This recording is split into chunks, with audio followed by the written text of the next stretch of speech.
Dear friends, good morning. Today's date is February 6th, 2020, and we have the great pleasure today of having with us a great guest, Sixto Wells, who will explain to us in a great detail about this book of his, The Invitation, which is one of his books in English. He is a contactee who have studied history in the Catholic University in Lima, Peru.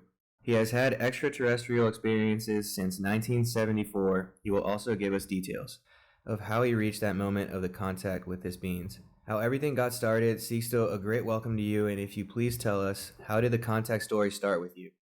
Greetings, Cesar. Yes, I form part of a family that has been very closely linked to the UFO phenomena. My dad was already investigating this before I was born. He, in his spare time, investigated this with the people of the Air Force. He had an institute of the UFO investigation. Now, to me, this would not call my attention as much. I would accept it as something as a matter of logic, common sense. What interests me the most was to find the answers to the questions that we all ask ourselves sometimes in our lives of who we are, where do we come from, and where we're going. For this reason, I got involved in yoga practices. I've started doing hatha and mantra yoga meditation, breathing techniques for better concentration and relaxation. A year earlier, to have been initiated into the contact at 17 years old.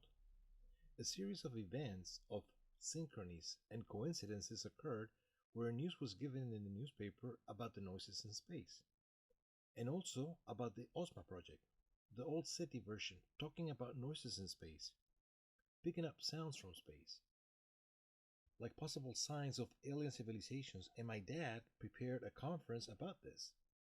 And I also thought that maybe through the mental communication, psychic, telepathic communication, with the alien beings, with possible messages with alien civilizations, I could find answers to my questions. And that is how we started with the telepathy in the psychography or automatic writing. And with my brother and sister, we received the first alien message the 22nd of January of 1974. Supposedly, a being called Oxalc, who said he was from Ganymede, one of the moons of Jupiter, said he wanted to communicate with us. I thought it was my imagination. It couldn't be that easy. However, we repeated the experiment the next day, and we asked for a proof. We did it with a great number of people.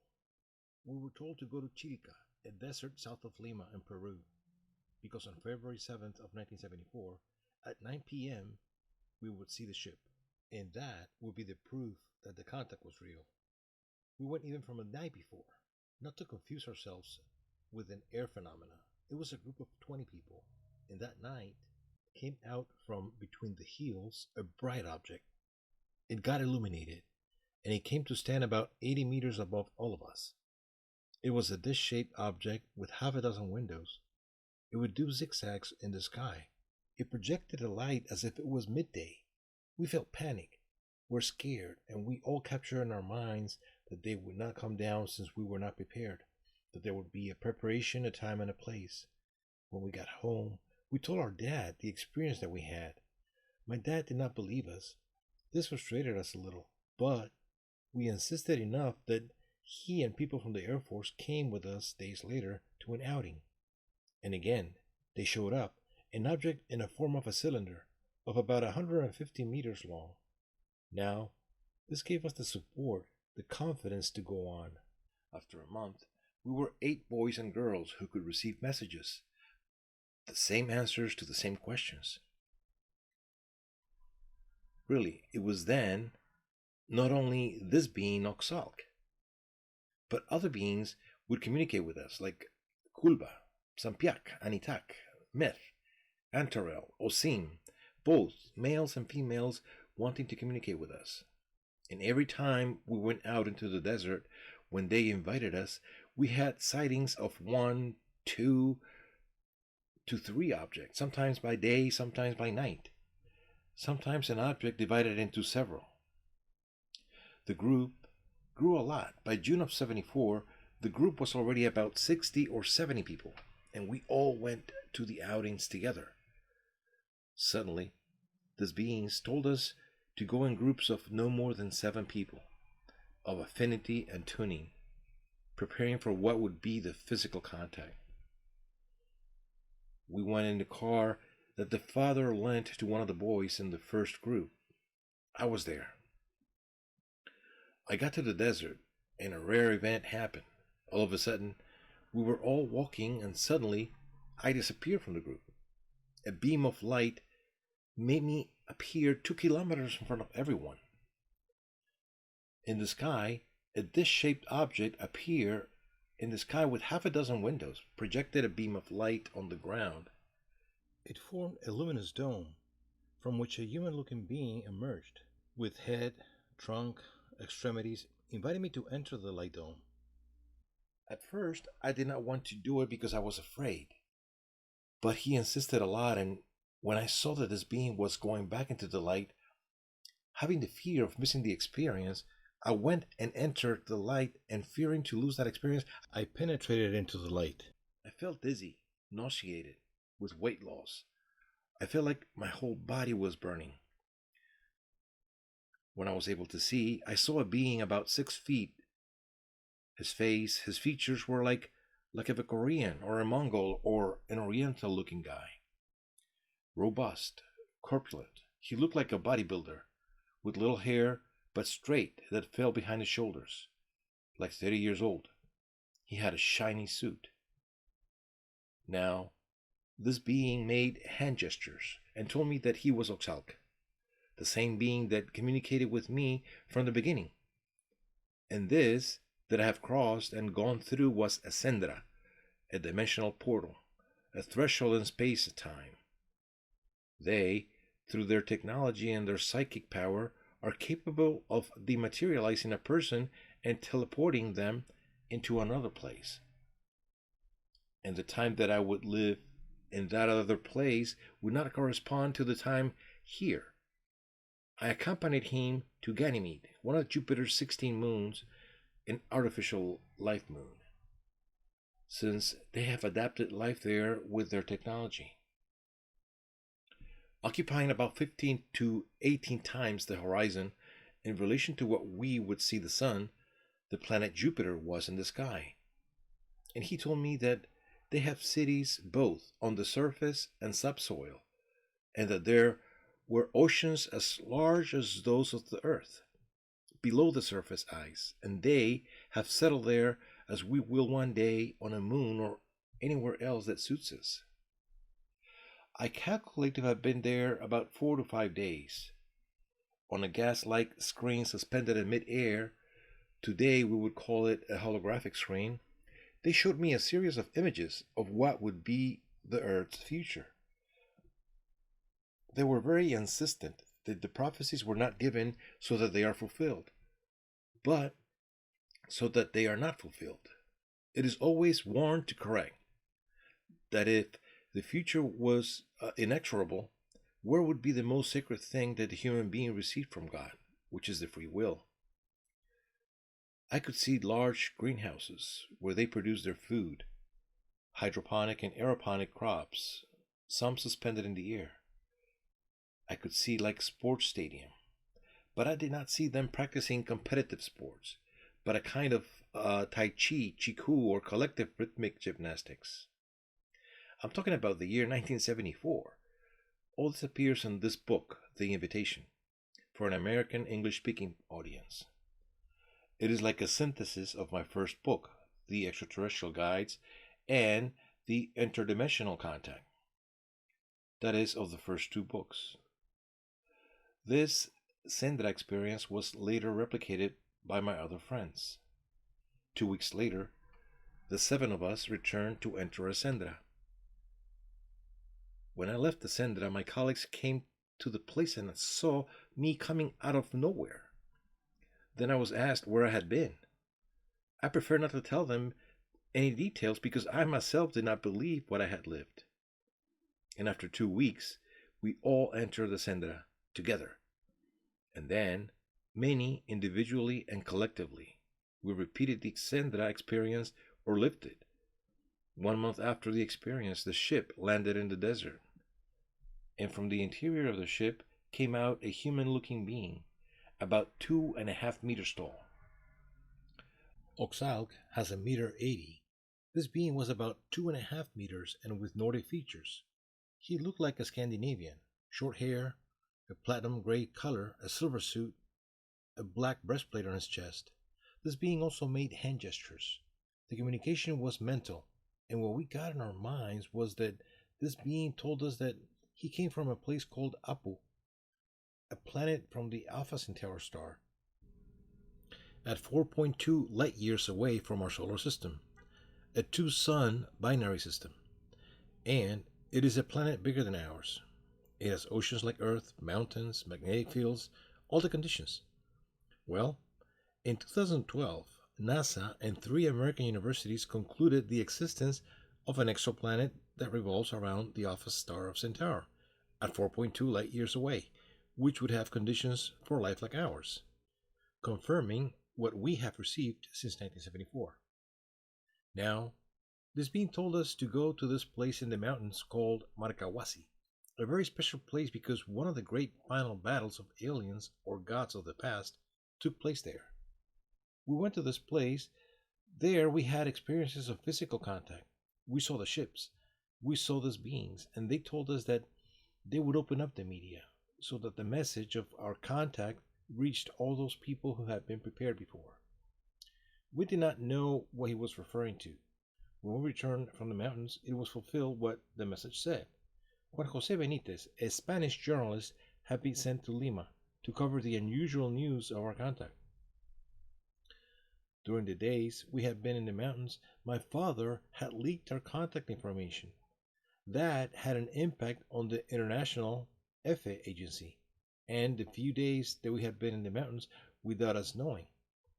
And when we arrived, the message was being fulfilled with the presence of the journalist at the scene. And the journalist told us if these beings were really interested in publicizing our contact experience, why would they not ask for the only proof that no one has yet given? Easily trickable photographs, very subjective stories, although there are many witnesses, because they are never impartial and objective. The presence of journalists at a meeting announced by appointment, that would be somewhat overwhelming. And it was not me, it was my brother Charlie who received that important psychographic communication, in which Benitez was invited to this scheduled meeting. And this is not the story of Sixto Paz, it is the story of a group of people, of which I am just one more. The group went to the desert, the ship appeared, Benitez was able to see two objects making evolutions in the sky, and back to Spain, he testified on Spanish radio and television, and published his first book, UFO SOS to Humanity, from editorial Plaza Janés. 10 times throughout these 46 years, we have invited the press and journalists have been able to testify, verify that the contact is real and is in force. During these 46 years, experiences have evolved, allowing some of us to have the experience of physical contact on repeated occasions, or even physically climb into the ships on repeated occasions. In the year 86, in the month of April, it was my wife, La Marinita, who received this important message in which they invited me for the first time to get into the ship. And it was my little daughters who received the message to accompany them in a ship to Ganymede, to Morlem. I mean, the whole family is involved. In your book, you talk about the first person who was contacted was your father, after all this was developed while working for the Peruvian Air Force, and that this contact went synchronously. And also, if there were people who want to delve into this, why you? Why Rama? Do you have anything special? Well, first of all, my dad never knew that in his own way, in his style, had a contact. My father had an accident when he was young. He was very close to death, and he started with the concern of looking for answers. He finally opted for science, astronomy. He was a scientific advisor on aeronautics and astronomy for the Peruvian Air Force. He studied the UFO subject from the mathematical statistical point of view, taking the testimonies of the witnesses, but never imagined that one could have an experience of direct contact. We were his children who, inspired by him, took the next step and sought the experience of direct contact. And later, he could verify that the contact we had was true and was real. Now, why we? Well, My father was a personal friend in Germany of Hermann Ovid, the professor of Bernard Braun. My father was a friend there in France of Aimé Michel, of Colma Monsevinsky, of Pedro Ferriz in Mexico. In other words, all of the big guys from the UFO investigation, like Fabio Serpa from Argentina, Don Pedro Romaniuk, and he participated in all the international congresses of ufology and astronomy and aeronautics. He was a perfect bridge that it was through him and his family that the experiences of contact occurred.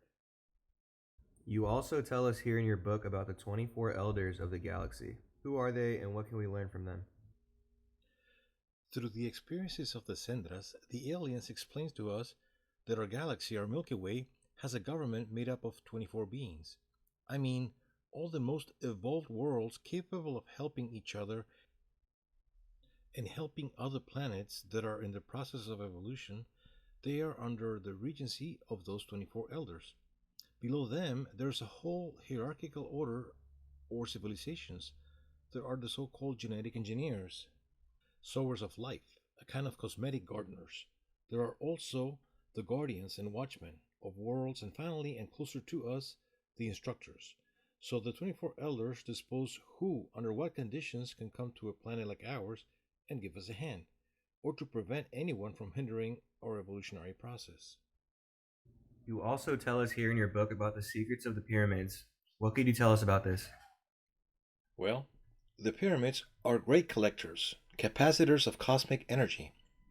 In Egypt, for example, there are not three pyramids, there are 110 pyramids, and the pyramids would have been made to concentrate a cosmic energy that would allow opening portals that would connect with the place of origin from where a group of aliens came here to Earth, within what was called the cosmic plan.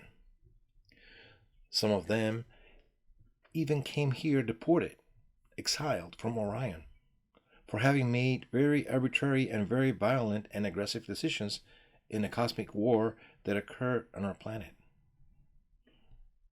It is like the escape door so that these beings can leave and return home when the time comes. Only that the pyramids are incomplete. Originally, they had rock crystal points, some crystals called olivines or peridots, some green crystals of meteoric origin. That is, they are found here in nature, but those with very special properties are the ones that come from the cosmos, and precisely from Orion, and that they would connect with the real time of universe, with the place of origin where all these beings came from. Place these crystals at the tip of the pyramids, the conditions were created to open this dimensional mega portal that would allow these beings to return home. Were these pyramids created by aliens? By humans? Were they guided? Because when they were built does not agree with the advances of the time. There seems to be a time lag. The pyramids are much older than you think. Traditional archaeology gives them an age of 4,860 years to 4,650 years, the pyramids of Cheops, Kefren, and Myserinos. However, there's a lot of evidence that show that the pyramids are much older than that, and that they were made by humans, but guided by aliens. What can you tell us about the cosmic name? What is it and what is it for? Certainly. Within the contact group, the alien guides, or the elder brothers, as we call them, have told us about a series of initiations. This is how to initiate a more committed action. The recognition by these beings of a great commitment, a certain level of consciousness already acquired by the person to help them consolidate that state and take the next step. Among the initiations that occur in the contact groups are the cosmic name, which is like the personal vibratory key. It is personal and not transferable. There are not two people who have the same cosmic name. From the collective soul of the planets, from the experiences that the various beings have, all that energy accumulates all that experience of life, And every so often, nature collects all that conscious energy. And there's an explosion of light and sound that leads to the condensation of individualized spirits. At the moment that this explosion of light and sound occurs, there is a sound that accompanies the emergence of that individualized spirit, and from that moment, a long process of reincarnations begins where the individual, the being, seeks becoming aware of the spiritual path. There is a second explosion that takes place, an additional sound that is added to the previous one, and that the cosmic name is complete. In other words, every cosmic name has at least two syllables, or two parts at least. There are cosmic names that are much longer, and the cosmic name is like the key to the recognition of the person of his personal mission, to know what is your role cosmically speaking, both personally and collectively. The cosmic name can be received through dreams. It can be received in communication. It is given to you by extraterrestrial guides. You can receive it through meditation, as an answer to the type of lunar meditation that we call it within the contact group, which is a meditation where in silence you mentally repeat the question, "Who am I?" at the beginning fast, then more and more slowly. It may not be the first time or after many meditations, but over time the answer comes. Where, in a time when extraordinary energies are coming from the center of the galaxy, that had already been warned by aliens already since the year 74. A pulse, an energy of violet light coming from the central sun of the galaxy. According to the scientists, from the center of the galaxy, nothing could come out because there's a black hole of supermassive Sagittarius A. Is impossible. In 2010, the Fermi Gamma Ray Space Telescope detected the pulse emitted by the center of the galaxy, an energy of violet light that would be the real culprit of climate change and planetary seizures, as we have said since 1974. Science confirms everything we have received since from the aliens. So, through the cosmic name, one can recall past life experiences? You can remember past lives. You can activate all your psychic potential. You can become aware of what your mission is. That is, reconnect with that negotiation with the beings of karma, with those entities from other planes, dimensions, that are the ones that regular birds can somehow allow you within the activation of all your psychic potential to work for the healing of the planet, to radiate the planet, to heal other people. The possibilities are really great of the cosmic name. Now, if we combine it, we add it with the other initiations, such as the session crystals, which are pyramidal crystals that materialize in the hands, which one later ends up incorporating and allowing to enhance or concentrate more energy of violet light from the central sun. And at the same time, you can direct that energy both for healings, irradiation, for symbol interpretations, for many things. Excellent. Moving to another point, what can you tell us about the positive internal governance of the planet? Well, it turns out that the Earth is subject to the cosmic plan. That is, the Earth was a planet along with seven more. That is, eight in total. Two per galaxy. Four galaxies from a group of galaxies that revolve around the central galaxy, that is M31, the Great Andromeda Nebula. So, our satellite galaxy within the Milky Way had two of the planets selected for the cosmic plan. The idea was to create the conditions on those planets for civilizations to emerge under a different evolution pattern than aliens, that would allow them to learn or remember things that they have forgotten or neglected. Then, of the eight selected planets, over time, three planets were totally destroyed. Originally, all these planets were planets that had no future. The same Earth, 1,200 million years ago, according to the aliens, died as a result of impact of meteoric rain that not only extinguished the life of the planet, they ended the Earth. The Earth became dust, disappeared, and extraterrestrials, as they can travel through time and space as long as certain limits and under close supervision, they cannot really alter the processes. They travel through time and space, they reach the Earth before the Earth dies, They prevent it from dying. The time in the universe for aliens is like an ascending spiral. In one of the spiral curves, the Earth died, but the universe continued. So they come to Earth before the Earth dies and prevent it from dying and create a paradoxical alternative time that has been twisting with the real time of the universe. According to this, we live in a space time paradox, a time apart from the real time of the universe. So there were 8 planets selected under the same pattern. 3 were totally destroyed. They were destroyed again. 4 stalled evolutionarily. The aliens intervened on those planets so closely that they did not swerve right or left, so that they would not be destroyed, which in the end were a sad remedy, a copy of their own process of evolution.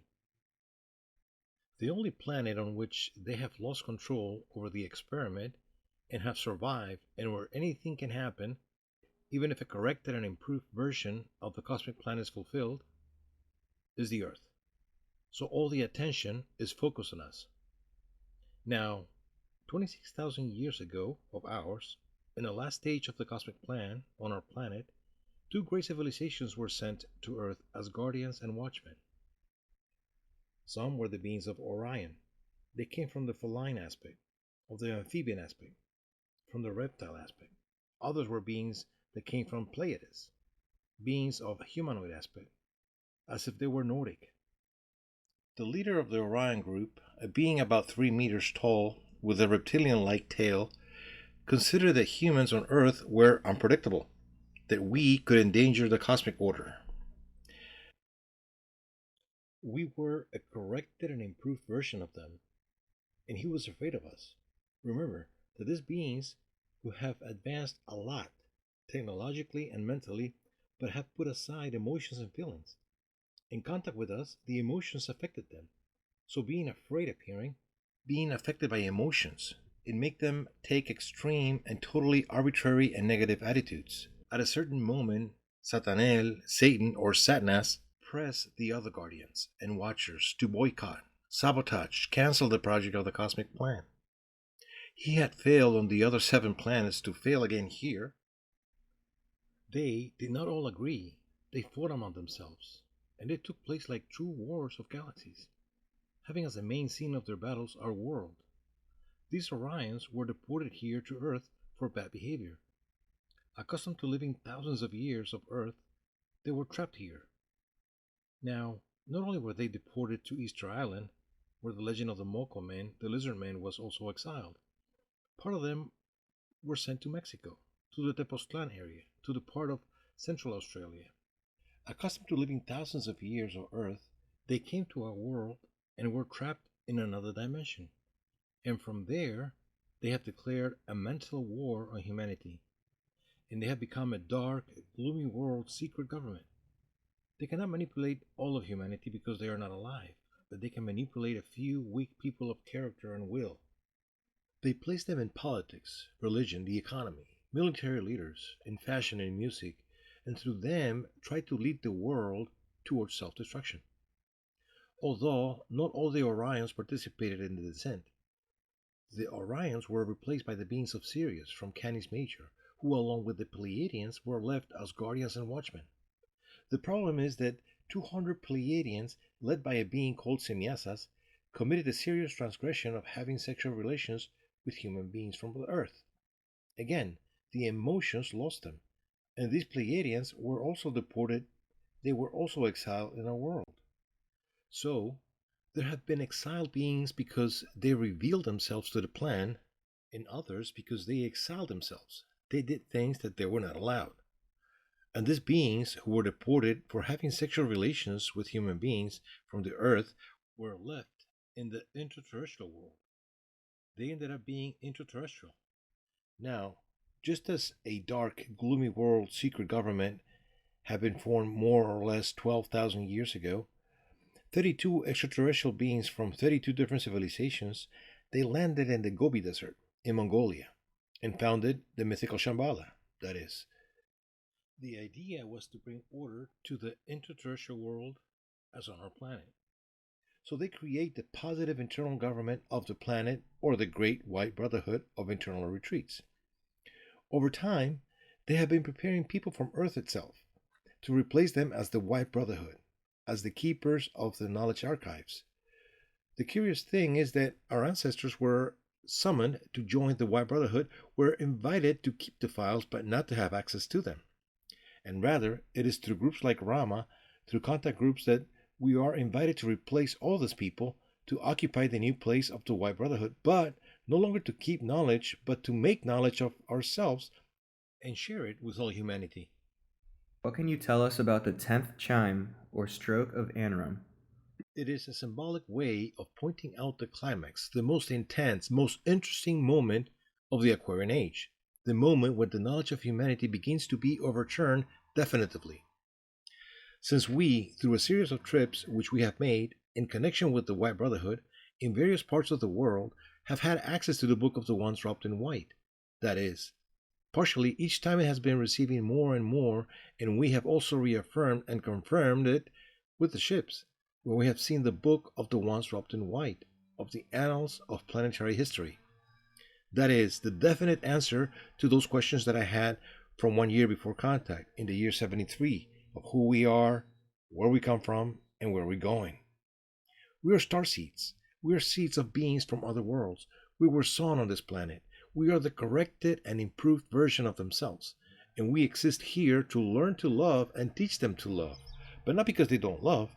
What happens is that for them, love is common good. And if the common good requires that you disappear, they get rid of you without any scruple.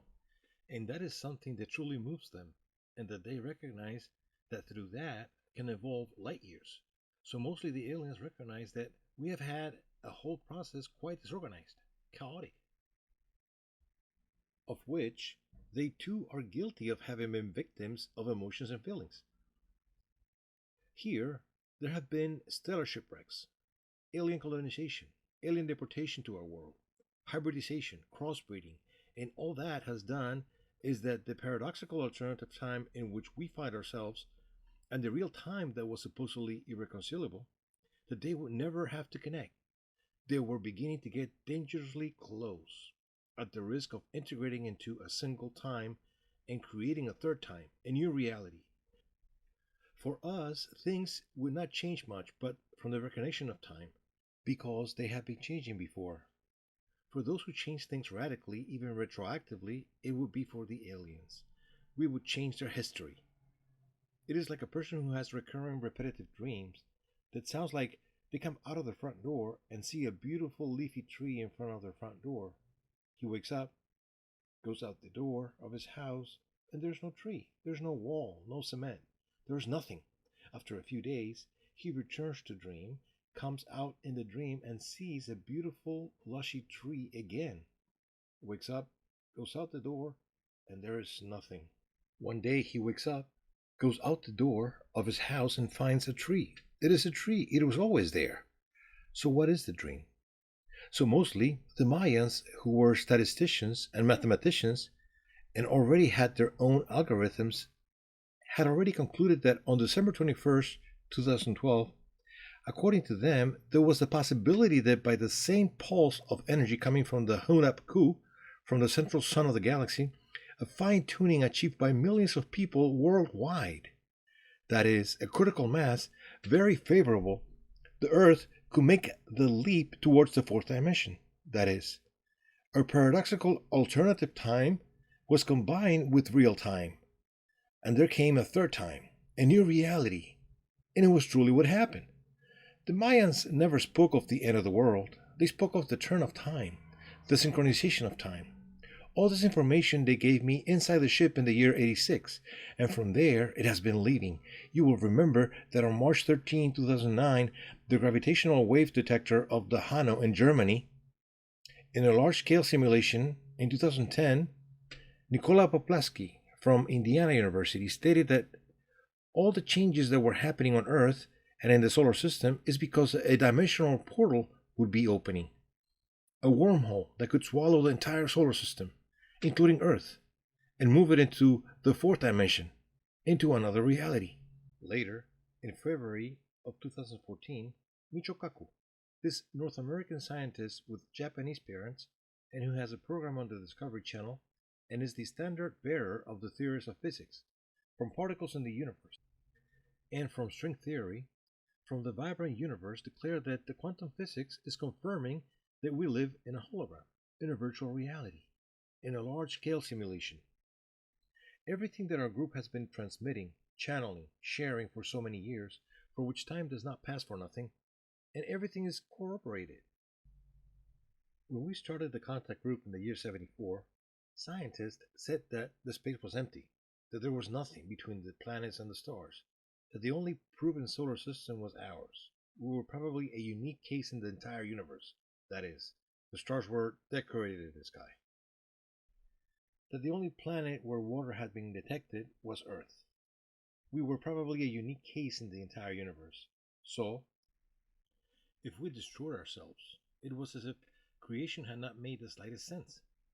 Well, our group, and always taking advantage of the best teachings of my father, we openly said that space is not empty, that space is full of organic molecules, that the raw material for life is plagued in the universe, that there are many solar systems, that there are many planets with living conditions like ours, and that water is also something common in the cosmos.